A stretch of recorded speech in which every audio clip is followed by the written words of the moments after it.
let's show these flutes. Yeah, let's do it. Let's do it. These are the first project that we did. Is this double? And each one of these flutes is going to have a creation video on it. So you're going to have the opportunity to see a lot more about these. This wood is called Pale Moon Ebony. It's got ironwood, some copper bands, and then we've got this white vein blackstone, which is an engineered material that I think must have some hematite in it or something because it's magnetic. It's magnetic. Yeah, which blows my mind. Yeah. I can't even... It also blunts the blades. It blunts the blades good. bad, yeah. But bandsaw blade, you can use it if you cut hematite with it, or you cut this white vein blackstone. And then you're working with it, be gone. You drop it and it breaks, and it's like, oh my God. How can something that tears apart my bits break so easy? Yeah. And this is just, it's a fabulous, this Pale Moon Ebony, super wood. I'm really excited for this creation video because we're buying some of this Pale Moon Ebony and we've sold a couple of flutes from it just based on this video. Yeah.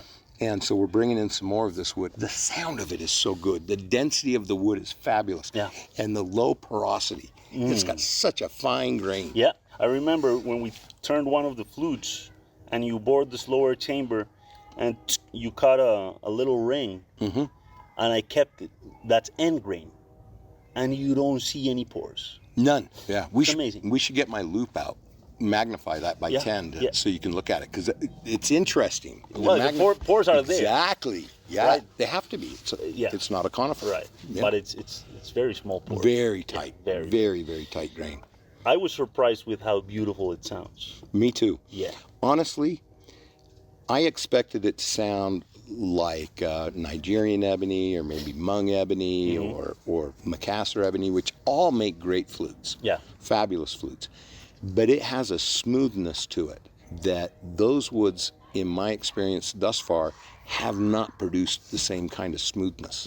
It is just delicious. Yep. I'm super excited for those videos. I think we got a video of you playing it down on Arches, right? In Sand Arch, it should have been sounding good. Yeah, because we had some challenges with the totem swelled up or something and it wasn't sealing proper. Yeah, well, maybe for context, just like a tiny demo right here. Yeah. In relation to our Let's voice. hear it. Yeah, right? Totems always have to be checked.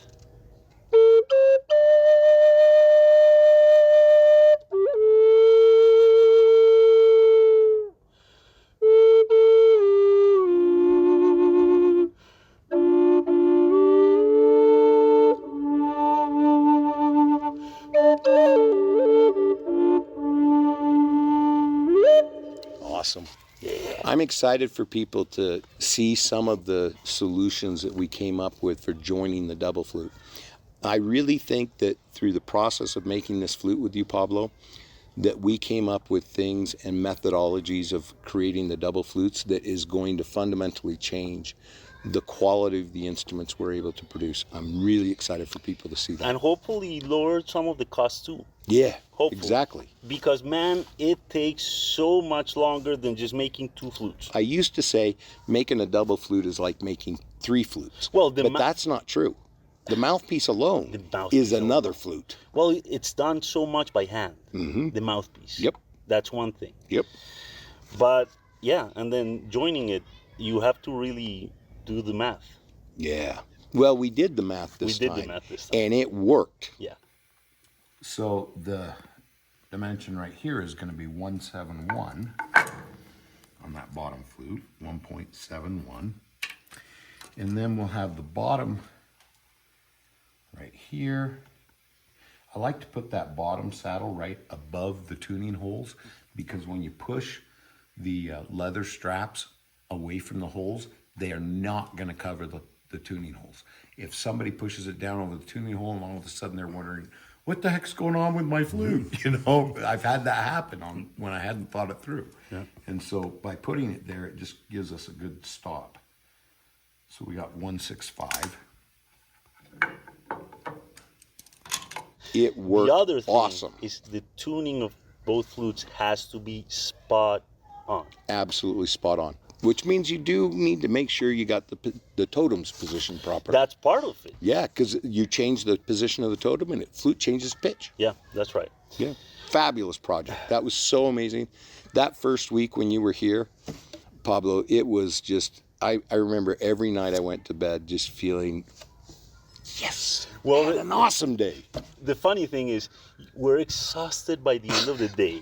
Yep. But we're so excited. Yeah. You know? Yeah, and it's like, how do I stay out of the shop when I'm this excited, but I'm so tired I need to be out of the shop? How do I go to sleep? Exactly. I'm so excited. Oh, it's true. That's every day for me, matey, but it's accentuated by 100-fold when you're here. It's so fun working with you. Well, that's awesome to hear.